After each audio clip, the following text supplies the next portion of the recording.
All right, guys, on today's episode of Fuck This Car, everything's actually good.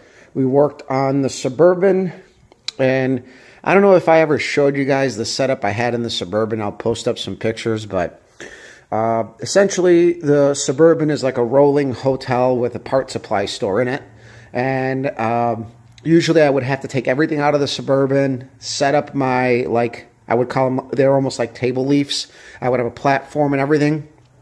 So I did that today, and I'll post some pictures, and we got a lot more room now, and we don't have to constantly load and unload the Suburban, which was always kind of a nuisance. Now we're set to where things are only going to get moved if they are needed to be moved, and even after a race, we won't have to unload the Suburban. Everything is going to stay in there. And I am mounting 2 extra spare carriers on the front of my trailer just to hook and load my slicks on there. And then we're going to also add a V-box, toolbox to just for our straps. Again, trying to keep the platform clear so that, you know, it's less work, it's less setup, it's less of everything. Time is everything at the racetrack, and, you know, having to go to the racetrack and unload everything out because we know we're going to camp, and then loading it up, and yeah. So either way, what I'm working on today is not the biggest thing in the world, but it has been annoying me. This wheel has leaked from day one. So these center lines are like 2-piece wheels, and they usually come silicone right at the halves. Well, I have a leak somewhere within the silicone, or it's degraded. I always ran the bias plies on these wheels with inner tubes. In the past with my drag radials, I had a slow leak. It has gotten worse.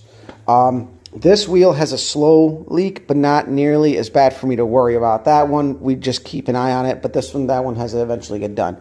But I want to try with this one because, you know, my infinite stupidity of wisdom sometimes leads me to believe that certain things will work in certain applications. So we got this wicking Loctite, which is made to seep into areas, and it dries when it's deprived of oxygen. So there's a little receiver groove on the inside of the lug nut holes. We're going to tape them off. I'm going to clean off the little lip, and we're going to put a little bit of this crap in there. We're going to see how it seals. It's pretty warm outside, so I kind of want to do this out in the sun so that the aluminum gets a little heat in it. The garage is about 45, 50 degrees. This stuff will dry better in warmer heat, and then we'll bring it in overnight and let it dry in the basement. So next weekend, it looks like we're going to go out to the track. We're planning on camping out Friday night and waking up bright and early when the hookers go back to bed and, make some runs. Well, even though they don't run till about noon. But that's a good way to start your day, I guess. Not a bad way to spend the weekend. But we did swing by the shop, and I got things measured up because I need a spare wheel and tire, and I need to buy the spare mounts to put my slicks on there, and we took some dimensions and stuff so I can get the proper V-tongue toolbox. And really, we're on getting our stuff ready for the season, for all that fun stuff, camping and running it and everything, and just making it easier for ourselves. So as far as the car goes, I drove it to work the other day. Everything seems to be working really, really good.